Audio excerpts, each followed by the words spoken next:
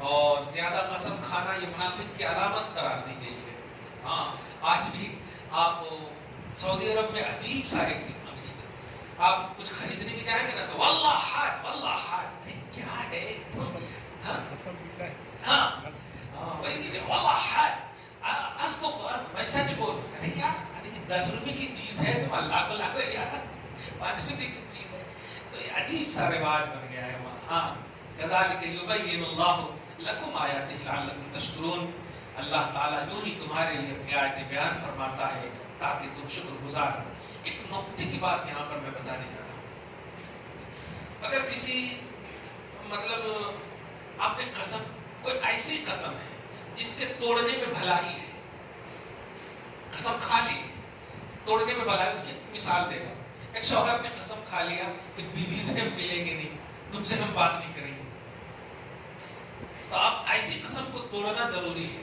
اگرچہ قسم ہے, بیکار قسم نہیں ہے, صحیح قسم ہے, تو ایسی قسم کو توڑ دیں اور کفارہ ادا کریں. یعنی جس قسم میں بھلائی چھپی ہوئی ہو توڑنے میں, تو توڑنا واجب ہے. وہاں سمجھ رہے نا, توڑنا واجب ہے. بخاری شریف کی ایک حدیث پاک ہے کہ اللہ کے کچھ ایسے نیک بندے ہیں کہ وہ قسم کھاتے ہیں, پورا نہیں کر پاتے ہیں, تو اللہ پورا فرماتا ہے. اللہ پورا فرماتا ہے. نیکوکار ہے اللہ کے نیک بندے. ان من عباد اللہ لا اقسم لابر, کہ اگر وہ قسم کھاتے ہیں تو پورا اللہ تعالیٰ کرتا ہے. کیا بات ہے, بڑے نیکوکار لوگ گزرے ہیں. تو ایک تو قسم کھائے نہیں, لیکن اگر کبھی قسم کھا لے. اچھا ایک حیدرآباد میں ایک اور یہ ہے, ہماری دعوت میں نہیں آئے نا, میں قسم کھاتا ہوں تمہاری دعوت میں نہیں آتا. یہ بہت ہے یہاں. اس لیے میں یہ فتویٰ دیتا ہوں شریعت کی روشنی میں کہ یہ اخوت, رواداری اور معاشرتی حسنی سلوک کے خلاف ہے, جس پر اللہ کے رسول نے بہت حکم دیا ہے. اس لیے ایسی قسم توڑیں اور جائیں دعوت وغیرہ جو ہے اس کو کھائیں, تاکہ انسیت اور رواداری قائم رہے, صلہ رحمی قائم رہے. تو جس چیز سے اپنے حقوق العباد میں گڑبڑی کا امکان ہو, اس میں ایٹیٹیوڈ اور اپنا گھمنڈ اور غرور کو نہ, اور بلا وجہ جب عبادتوں کا عنوان ہے قسم, اس لیے اپنی باتیں اس میں نہ رکھیں. اس کو دھیان میں رکھیے گا. آپ میں سے بھی کسی نے اگر قسم کھا لیا ہو تو نہیں, اب اس پر اگر قائم, ایسا نہ کریں. خدا کا ذرا سی عزت نہ ہوئی سسرال میں, قسم کھاتا ہوں تمہارے یہاں نہیں آؤں گا. کیا ہے, اس طرح کی باتیں نہیں ہونی چاہیے. یہ بتائیں کہ صبر کا عنوان خوشی کے وقت نہیں ہے, تکلیف ہی کے وقت ہے. بندہ صبر کب کرے گا؟ جب اسے تکلیف ہوگی. اور صبر عبادت ہے, صبر مجبوری نہیں ہے. الصبر هو الجنہ, صبر جنت ہے. امام حسین مجبور تھے, لیکن صبر تھی نا, ان کا صبر تو رضا والا, تسلیم والا صبر ہے. سمجھ رہے آپ؟ تو جب صبر کا عنوان عبادت ہے, اور اگر آپ کی کہیں ظاہری طور پر عزت نہ ہو رہی ہے تو تکلیف ہوئی, صبر کر لیں آپ, تکلیف صبر کر لیں آپ, الحمدللہ. آپ اپنے ایٹیٹیوڈ کو وہاں پر نہ لگائیں. تکلیف میں, مصیبت میں, پریشانی میں اگر آپ کو کچھ صبر کا معاملہ کرنا پڑے اور بھلائی چھپی ہوئی اس میں, تو آپ کر لیں, الحمدللہ. کبھی کبھی ایسا ہوتا ہے کہ ایسی قسم مرنی جنی ہم ایک دم بالکل ترک کرتے ہیں, ہم نہ موت میں جائیں گے, نہ اس میں جائیں گے, نہ اس میں جائیں گے. کیا ہے یہ؟ تو خدائی دعویٰ کر رہے ہو آپ. بندے ہو تو آپ بندے کی طرح رہو. بندے اسے کہتے ہیں جس میں مجبوری کا پہلو ہو. مختار صرف اللہ تعالیٰ ہے, اس میں وہ کمپرومائز کرنے والا معاملہ نہیں. اللہ مختار ہے, وہ جو چاہے کر سکتا, کن فیکون کا وہ مالک ہے. یفعل ما یشاء, وہی ہے جو چاہے وہ کر سکتا ہے. یحکم ما یرید, وہی ہے جو چاہے فیصلہ کر سکتا, حکم دے سکتا. بندے کے اندر تو مجبوری کا عنوان ہے. اس لیے یہ جب مجبوری کا عنوان, اسی لیے جہاں بجا قرآن پاک میں انسانیت کا پاٹھشالہ اللہ پاک نے یہ کہتے ہوئے سکھایا, اے بندے کس چیز پر غرور کر رہا ہے, گھمنڈ کر رہا. مٹی سے پیدا ہوا ہے تو, ناپاک قطرے سے پیدا ہوا ہے تو, ذلیل پانی سے پیدا ہوا ہے تو. یہ سب جملہ کہہ کر انسلٹ کرنا مقصود نہیں ہے, لیول بتانا مقصود ہے, معیار بتانا مقصود ہے کہ اپنے معیار کو, لیول کو, پوزیشن کو نہ بھولو. اللہ نے اگر تمہیں پیسہ دے دیا ہے اور اگر تمہیں دولت دے دیا ہے تو اپنے لیول کو نہ بھولو، جو معیار ہے، بنیاد ہے، اس کو نہ بھولو، اپنی جڑوں کو نہ بھولو. خیر، تو کبھی اس قسم کی باتیں آپ میں سے، ہم میں سے کسی نے بھی اگر کھا لی ہیں اور اس میں بھلائی چھپی ہوئی ہے تو آپ کر لیں. ایک اور اس سلسلے میں ٹھیک ہے، کبھی کبھی ایسا ہوتا ہے کہ ایک جانب سے تو یہ درس آپ کو مل گیا کہ ہم کو کرنا چاہیے، لیکن جن کے ساتھ آپ کر رہے ہیں وہ بھی تو انسان ہے نا، وہ کیوں نہیں پہل کر رہے ہیں، وہ کیوں نہیں پہل کر رہے ہیں؟ ہوتا ہے نا، ہم نے تو کہہ دیا کہ آپ کیجیے پہل تھا، لیکن ان پر بھی پہل لازم ہے. تو آپ دعوتوں کے معاملے میں ایک بات میں کہوں گا، دعوت قبول کرنا یہ نبی کی سنت ہے، جا کر کے کھانا یہ سنت نہیں ہے. اس بات کو دھیان میں رکھیں. دعوت کو ریجیکٹ نہ کیا کیجیے اپنوں کی، خاص طور سے آ جائے الحمدللہ انشاءاللہ، یہ جملے ہیں قبول کرنے کے. جی انشاءاللہ. اب یہاں تو یہ ہے کہ کارڈ دینے کے بعد بھی ضرور آنا. ارے جب کارڈ دے دیے ہیں تو اب ضرور آنا، کارڈ مت تو ضرور آنا ہی بول دو. سمجھ رہے نا؟ یہ کیوں کرتے ہیں؟ کیونکہ نہ آنے کا پہلو رہتا ہے کارڈ دینے کے بعد بھی. کہنا یہ ہے کہ قبول کرنے کی آپ تیقن دیجیے اور کہیے میں نے قبول کیا، کیونکہ قبول کرنا سنت ہے. باقی کھانا پینا حالات صحیح رہے تو انشاءاللہ تقدیر رزق میرا رہا تو ضرور آؤں گا. اس طرح کی باتیں اپنے اندر رکھیے تاکہ ایک جانب سے اخلاق کا جو ایک اعلیٰ معیار ہے وہ برقرار رہے. کردار یہ ہم نے اس نبی سے سیکھا ہے جس نبی کے بارے میں قرآن کہتا خلق عظیم، ان کے اخلاق بڑے عظیم ہیں، وہ خلق عظیم پر فائز ہے. آج لفظ مطلب ماں عائشہ کے حوالے سے جملے یہ کستے ہیں، وہ نہیں جانتے ہیں کہ بڑے بڑے جتنے بھی صحابہ ہیں اگر نبی کے کیریکٹر کے بارے میں پوچھنے کی بات آتی تو وہ کسی اور کے پاس نہیں جاتے، حضرت عائشہ ہی کے پاس آتے. آپ اس لفظ پر غور کریں گے نا تو سارے سوالوں کا جواب مل جائے گا. ان پرست طاقتوں، یہ جو پشت پناہی میں یہ جو شرارت کر رہی ہیں یا کر رہے ہیں، صرف اس لفظ پر غور کر لیں کہ بڑے بڑے صحابہ حضرت عائشہ سے پوچھتے تھے بتاؤ نبی کے اخلاق کیسے ہیں، نبی کے کردار کیسے ہیں.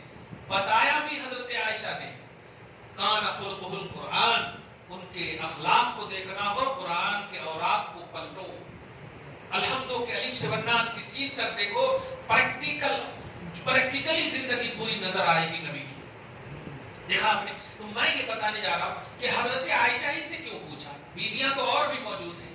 گویا اللہ بات بھی جانتا ہے اور رسول پاک بھی جانتے ہیں کہ ایک زمانہ ایسا آئے گا جو ان پر انگشتنمائی کی جائے گی، ان کے رشتوں پر، اور رشتوں پر جب انگشتنمائی کی جائے گی اور انہی کی طرف سے کردار و اخلاق کا معیار پیش کیا جائے گا تو آٹومیٹک جواب مل جائے گا، آٹومیٹک جواب مل جائے گا. ہمارے لوگ جو یہ رینٹلی مولوی ہیں جو بیٹھے رہتے ہیں نا، ان لوگوں سے بس ہو گئے ہم لوگ. یہ لوگ ان چیزوں کو پیش نہیں کرتے. شادی کے عنوان میں جو حضور پاک صلی اللہ علیہ وسلم کی جو حضرت عائشہ سے جو جس عمر میں شادی ہوئی ہے، اس کا ایک فلسفہ یہ بھی ہے کہ بیوی جو ہوتی ہے اپنے گھر، اپنے شوہر کے گھر کی مکمل رازدار ہوتی ہے، مکمل رازدار ہوتی ہے. مگر ذرا غور کیجیے گا، وہ ایک بیوی وہ ہوتی ہے جو سن بلوغ کے بعد رازدار ہوتی ہے. دھیان دیجیے، سن بلوغ یعنی بالغ ہونے کے بعد رازدار ہوتی ہے. 20 سال 22 سال 25 سال کے بعد رازدار ہوتی. اس کا مطلب یہ ہوا کہ کچھ ایسی چیزیں ان کے دماغ میں آ چکی ہیں، جو بلکہ یوں کہو کچھ ایسے راز ہیں جو شوہر کے علاوہ بھی ان کے پاس موجود ہیں. دھیان دیجیے، خدا کو یہ گوارا نہ ہوا کہ حضرت عائشہ نبی صلی اللہ علیہ وسلم کی رازدار مشترک بنے، ایسی بنے کہ کچھ اور بھی راز ان کے دماغ میں ہو یا ان کے اندر ہو.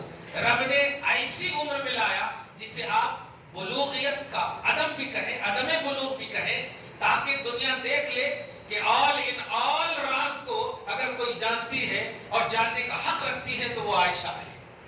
کیونکہ اور بیویوں کو آپ دیکھیں، یہ فلسفہ تھا، اسی لیے کسی اور بیوی کی طرف نہیں گئے صحابہ، کیونکہ اور بیویوں کا معاملہ رازدار مشترک سمجھ رہے نا، کچھ باپ کا راز ہے، کچھ خاندان کا راز ہے وغیرہ. لیکن عائشہ مصطفیٰ کے گھر میں آؤ اور آل ان آل اپنی بلوغیت کے ساتھ رازدار مصطفیٰ بنو. یہ وجہ تھی اصل، لیکن نہیں سمجھ پا رہے اور ہم لوگ سمجھا بھی نہیں پا رہے. کیونکہ کیا کریں، جو فکرے ہیں، دیکھیے جب دنیا طلبی آپ کو آ جائے گی تو آپ بڑے سے بڑے عالم بھی رہو گے نا، بیکار ہے. اور جب فکر آخرت میں آپ علم کو یوز کرو گے تو پھر اس کا اثر پازیٹو ہوگا، اس کا اثر پازیٹو ہوگا. فکر آخرت میں آپ یوز کی تب یہ سب باتیں آئیں گی. کتنی اہم باتیں دیکھیے معلوم ہوئی.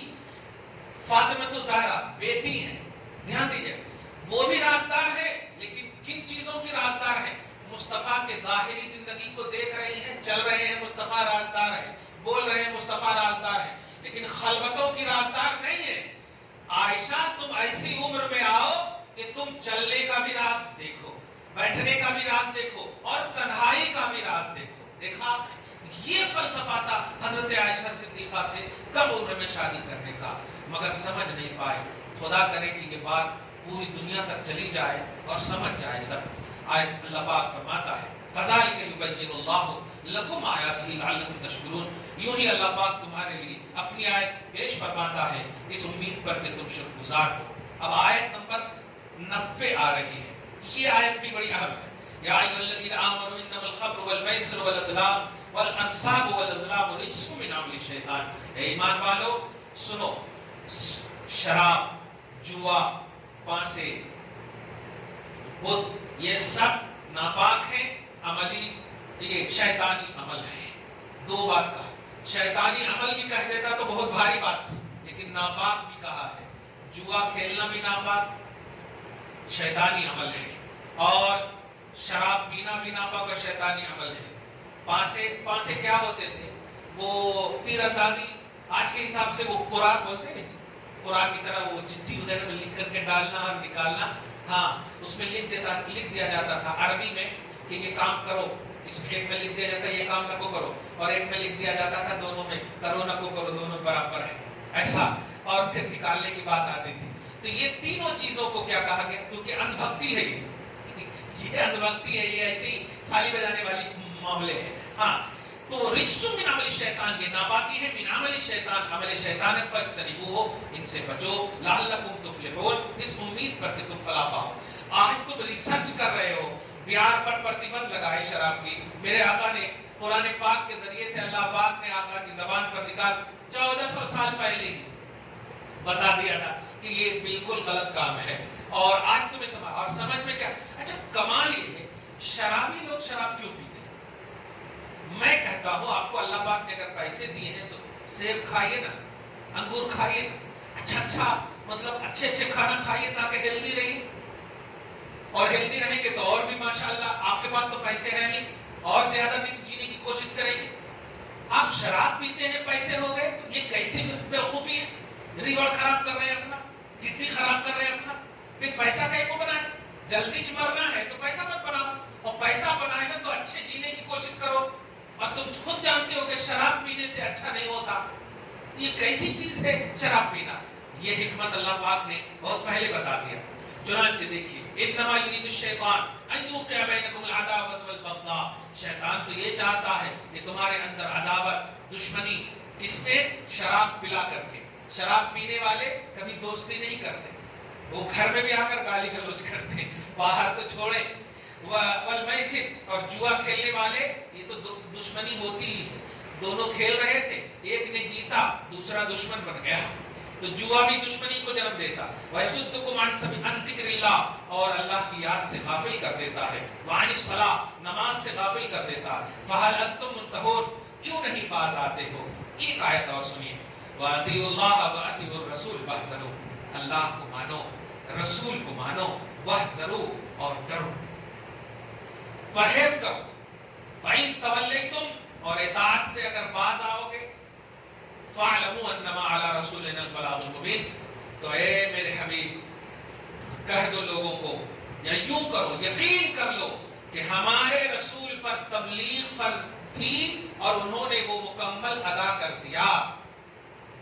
ان کو تو ان کی ادائے تبلیغ